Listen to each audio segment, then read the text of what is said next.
Les frérots, on se retrouve aujourd'hui dans ce nouvel épisode sur la E30 et aujourd'hui on va attaquer le freinage. Pour ceux qui n'ont pas vu le dernier épisode, on a refait tous les trains roulants complets de la E30, donc là c'est tout beau, c'est tout neuf. Et en même temps, j'en ai profité pour passer en 5 par 120. Et la seule chose au niveau du freinage qu'on avait déjà installé, c'est les mâchoires de frein à main avec le câble. Et aujourd'hui du coup, on va faire tout le reste pour que tout soit tout neuf. Donc j'ai toutes les pièces qui sont ici. On a les disques à l'avant, les disques à l'arrière, les plaquettes. J'ai pris aussi tous les petits caoutchoucs et tout qu'il y a sur les étriers en neuf. Mais tout ça, c'est toutes les pièces qu'on installera à la fin de la vidéo.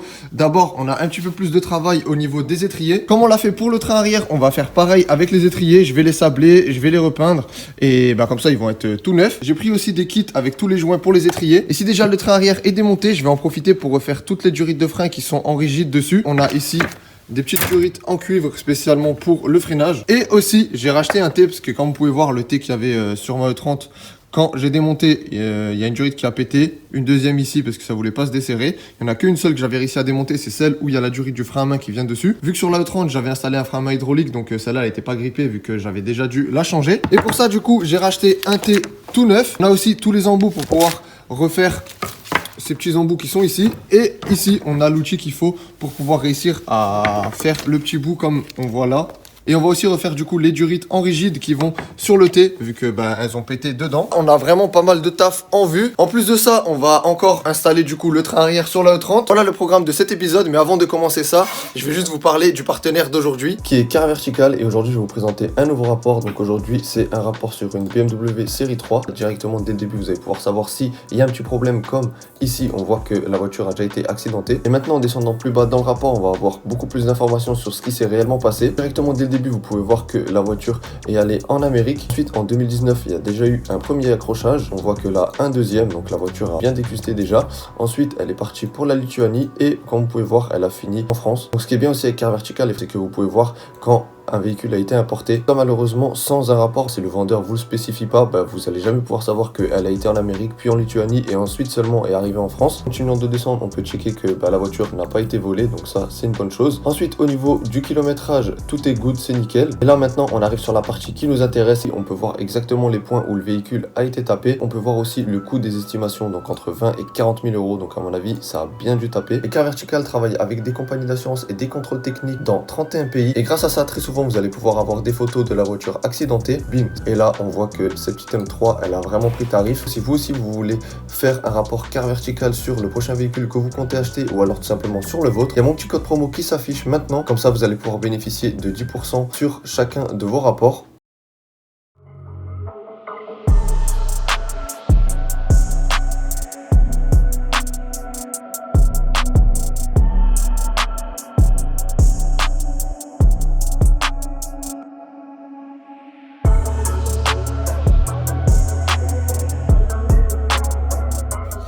Bon, j'étais en train de faire mon freinage tranquillement. Puis il y a des jeunes gens qui sont arrivés qui me perturbent. Aïe aïe aïe. Ça il faut filmer, c'est pas souvent qu'on va avoir droit de faire ça. Immersion pour jeunes en difficulté. Bon du coup eux là ils sont en train de faire un petit setup là pour Assetto mon vieux. Anatole il est actuellement à son 3e setup. J'ai travaillé sur le 3e là. Ah, faut qu'il pose un brevet. Regarde ça, il fait ça bien. Pour tout setup maison, il y a le mail d'Anatole, il va se mettre ici. Dispo Mais un mail juste pour rigoler. Ah ça daronne. Ah. Arrête ta comédie. Oh ça fait tellement mal. Yo, montre-nous qu'est-ce que t'as. Ah ça daronne, je me suis coincé. Mais ouais, j'ai manqué un bout là. J'ai fini de former les deux grandes durites. Je les ai essayé les deux sur les demi-trains pour voir si c'était bon et c'est nickel. De toute façon, j'avais fait une petite technique. J'ai formé le début jusqu'à ici à peu près et ensuite, comme vous pouvez voir là, il y a des scotch tout le long. Et en fait, je scotchais à chaque fois pour être sûr que c'est bien contre et que ça bouge plus. Et au final, c'est super bien allé. Là, ça fait 1 heure, mais sans mentir, vraiment 1 heure que je galère à faire ce putain de raccord que j'ai enfin réussi. J'ai regardé 4 tutos. Après 4 tutos, j'ai enfin réussi. Et depuis le début, je fais exactement la même chose. Mais ça veut pas marcher, je comprenais pas pourquoi. Et là maintenant, je viens enfin de comprendre pourquoi ça fonctionnait pas. C'est juste qu'en fait, directement, le premier, vu que je l'avais foiré, je pense que le cuivre, il a dû s'aplatir un petit peu. Et du coup, j'arrivais plus à faire en sorte que ça prenne cette forme-là. J'ai juste coupé en deux ce bout-là. J'ai pris un côté qui était tout neuf, du coup, que je venais de couper. Et ça a direct marché. Donc en fait, il n'y a rien de compliqué. C'est juste, moi, vu que j'avais foiré dès le début, après, ça voulait plus marcher du tout. Maintenant, je vais vous expliquer en le faisant sur les bonnes durites. Je croise les doigts vraiment pour que ça fonctionne, parce que sinon, je vais devoir refaire les durites et tout, ça va être relou. Cet outil, c'est vraiment la première fois que je l'utilise, c'est pour ça que j'ai galéré de ouf. Vous avez plusieurs trous avec plusieurs tailles, donc du coup, il faut trouver la bonne taille pour votre durite. Moi, c'est la petite, celle-là ici. Donc, je vais mettre ma durite entre. Et ensuite, on va avoir besoin de cet outil-là et de ce petit truc comme ça. Je vais pas faire la connerie d'oublier de passer le petit embout, sinon je vais avoir l'air con après. Il va falloir le laisser dépasser, et pour savoir la durite jusqu'à où faut la sortir, en fait, il faut faire juste l'épaisseur de ça. Donc, moi, je la pose là, comme ça, à côté. Et après, on peut serrer tranquillement. Là, je vous fais un tuto alors que je l'ai fait genre une fois, tu vois. Le premier que je viens de réussir, c'était il y a 3 secondes. Et ça fait 1 heure que je suis en train de tout louper. Ensuite, du coup, on peut mettre le petit outil là-dedans. Ensuite, c'est là où on va commencer à utiliser ça. Donc ça, il faut le passer ici. Tac, ça vient se mettre juste comme ça. Et ensuite, là, on n'a plus qu'à serrer. Et normalement, si j'ai bien fait... J'ai pas envie de me porter l'œil, mais je crois que ça va pas marcher.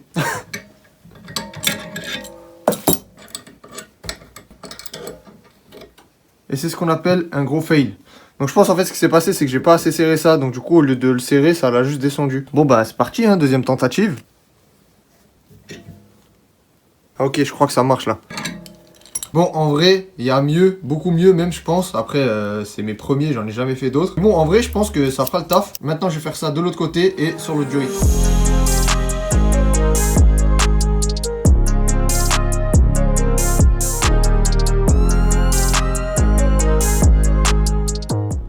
Après en avoir fait quelques-uns, ça va en fait, c'est rentré. Et au final, c'est super simple à faire et ils sont de mieux en mieux. Ces durites là par contre, vu qu'elles sont en cuivre, j'ai pas envie que ça soit posé comme ça sur le train arrière couleur cuivre. Du coup, je vais les repeindre. On va faire ça comme d'hab en noir pour que ça aille avec tout le dessous de la caisse. Vu que ça sera pas sec avant demain, ce que je vais faire, c'est que je vais déjà assembler tout le train arrière, vu que là il est fini. Il reste juste à mettre les demi-trains sur la traverse qui est ici. Allez, c'est parti, je suis chaud encore ce soir pour mettre le train arrière, comme ça au moins il est en place et après on pourra faire tout ce qui est freinage dessus.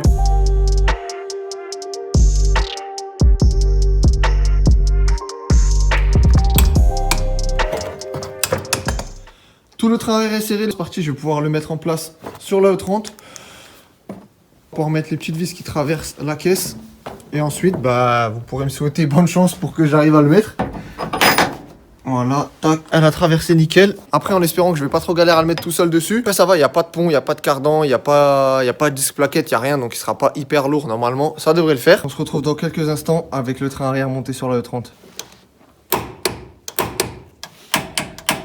Après quelques petites galères, le train arrière est en place, il est serré. Punaise, comment ça fait trop plaisir là de voir le train arrière là en place. Pour ce qui est de l'avant, les disques, tout ça, on va les monter directement là-dessus. Mais les moyeux, tout ça, on les montera pas tout de suite.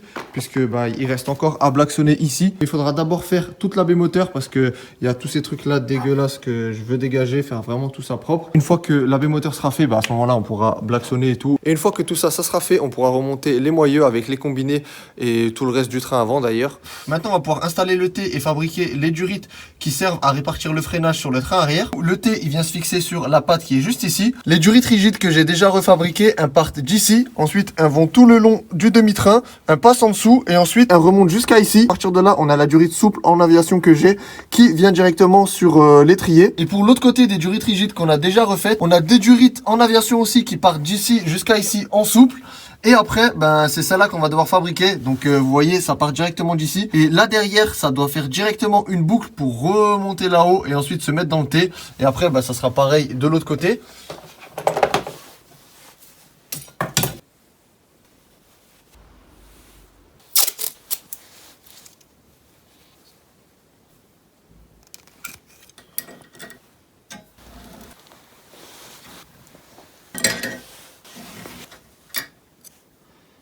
Ça y est, les deux nouvelles durites sont faites. Demain, on va sabler les supports et les étriers. Et Thomas m'a proposé de me les faire au thermolacage. Donc du coup, c'est vraiment parfait.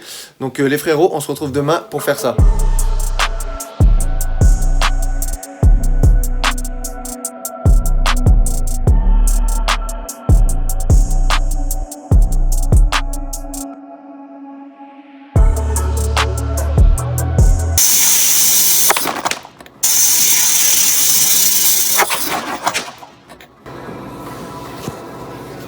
qui arrive à faire ça, les gars. Direct dans la boîte.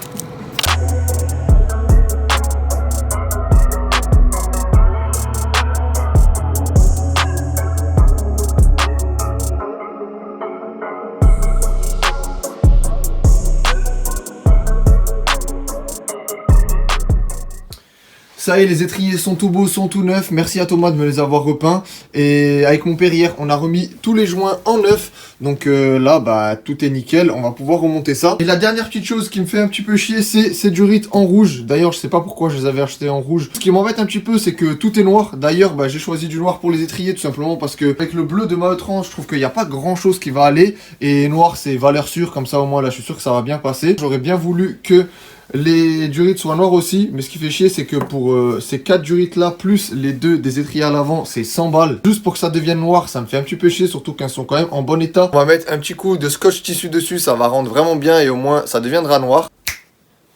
Voilà qui est beaucoup plus stylé, ça va faire énerver. Une fois tout monté comme ça en noir, ça va rendre vraiment super bien. Aujourd'hui les gars, il fait 2 degrés et maintenant ça y est, j'ai un nouveau pod pour combattre le froid. Il est juste ici. Pas là, lui, ça va être mon meilleur ami tout l'hiver. Les durites rigides qui partent sur le T sont fixées. Donc j'ai juste dû faire encore une petite modification. C'est pour ça que bah là, la peinture, elle a pas tenu, j'ai trop les nerfs.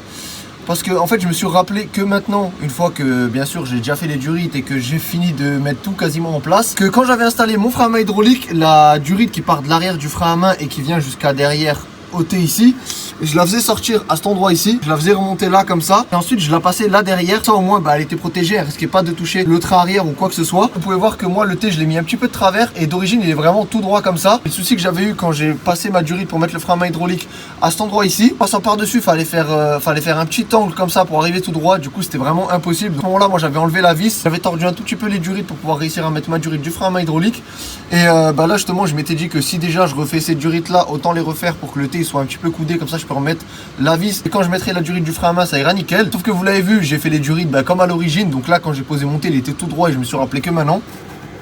Bam, setup 2023 les gars, toujours au top la lumière là. Là vu que j'ai remarqué ça maintenant, j'ai préféré le faire directement, comme ça le jour où j'installerai de nouveau les durites pour le frein à main hydraulique, et ben j'aurai juste venir la mettre et ça ira nickel. Maintenant que le plus chiant est fait, on va pouvoir mettre les durites rigides qui vont ici, avec ensuite bah, le disque, les plaquettes.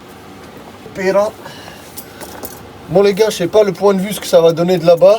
J'ai galère à mettre le téléphone. Les durites en rigide là que j'ai refaites, elles vont juste tout simplement comme ça. Tac là en dessous. Donc ça va aller comme ça sur l'étrier. Et ensuite la deuxième, elle va juste venir se raccorder bah, dans le petit bout qu'il y a juste ici.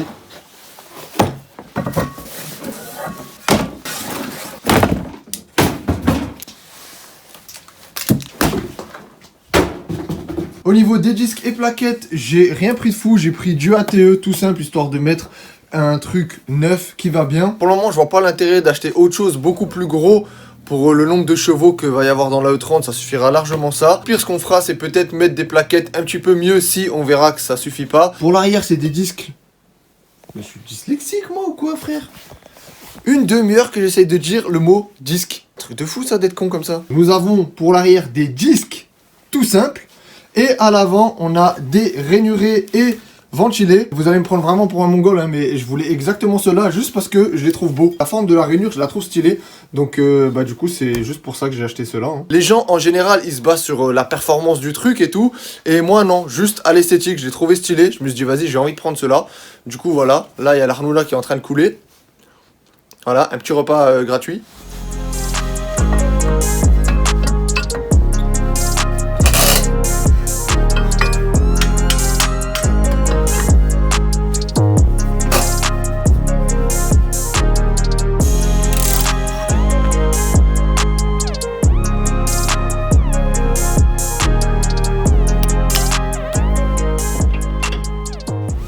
Et voilà le résultat avec tout le freinage de montée. La petite durite là, le fait qu'elle soit en noir, je pense que c'est vraiment parfait. En rouge, ça aurait pas donné le rendu comme j'espérais. Et là encore, il n'y a pas l'amortisseur avec le ressort posé. Ça va être 10 fois plus stylé. Et ça, on va le monter encore dans la vidéo. J'installe juste tout le freinage sur les moyeux à l'avant. Et ensuite, on installe les combinés.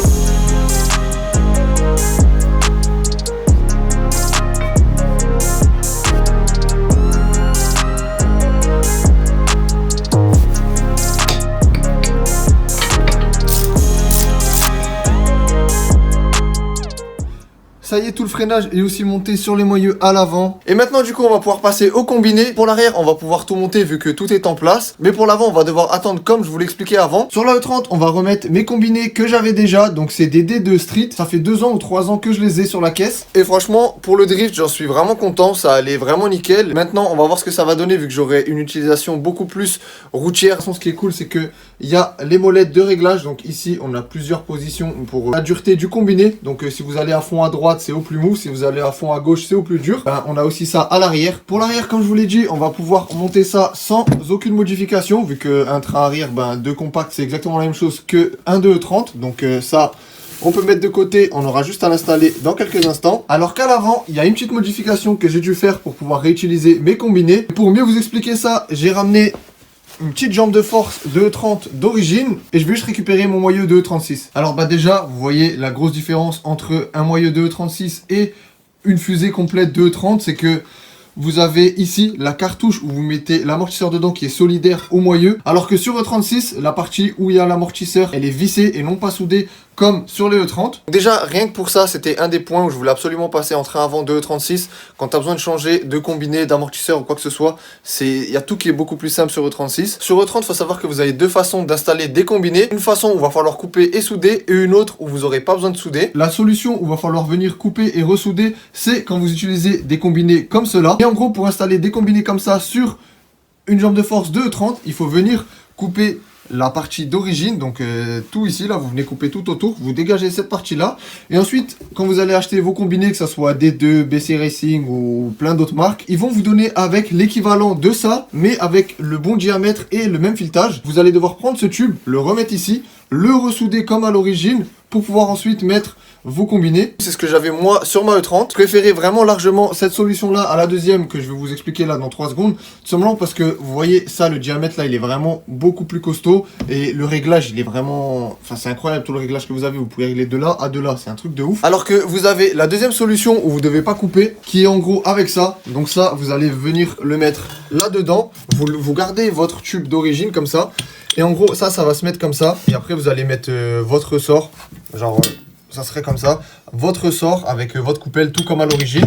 Et en gros votre réglage ça va être juste ça. C'est un petit peu moins top que cela, il y a beaucoup moins de réglages et tout. Et combiné premier prix, donc cela d'ailleurs ça venait des Blue Line où c'est à 200 balles. Donc pour 200 balles en vrai ça fait le taf. Mais si vous voulez un vrai truc pour le circuit, il vaut mieux passer sur quelque chose comme ça. Pour pouvoir réutiliser mes combinés au lieu de les revendre et de me faire chier à en racheter d'autres, j'ai juste acheté une pièce chez D2 qui m'a permis de pouvoir garder mes combinés. Donc c'est cette petite pièce là. Attendez parce que je crois qu'il y a un Roumain qui essaye de rentrer chez moi. Qu'est-ce qu'il veut lui? Salut fils. T'es avec un pote. Ouais, je crois qu'il y a Biogo. Coucou. Ça va, Ça va bien? Ça fait bien, j'ai froid. Viens ici toi, je t'attrape toi. Viens ici. Viens ici toi.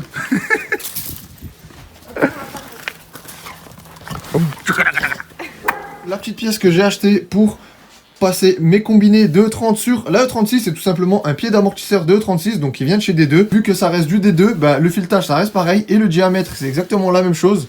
Donc là, il y aura juste à le visser. Bon, à une main, je vais pas vous mentir que c'est un peu chaud et j'ai pas envie de niquer le filetage. Ça c'était vraiment la solution la moins chère au lieu de changer complètement de combinés. Coûtait 200 €. Donc les deux ensemble, donc en gros 100 € pièce. Le seul truc qui était un petit peu relou, c'est le délai. J'ai attendu 2 mois pour les recevoir. Mais au moins là maintenant je les ai, donc on va pouvoir monter tout ça.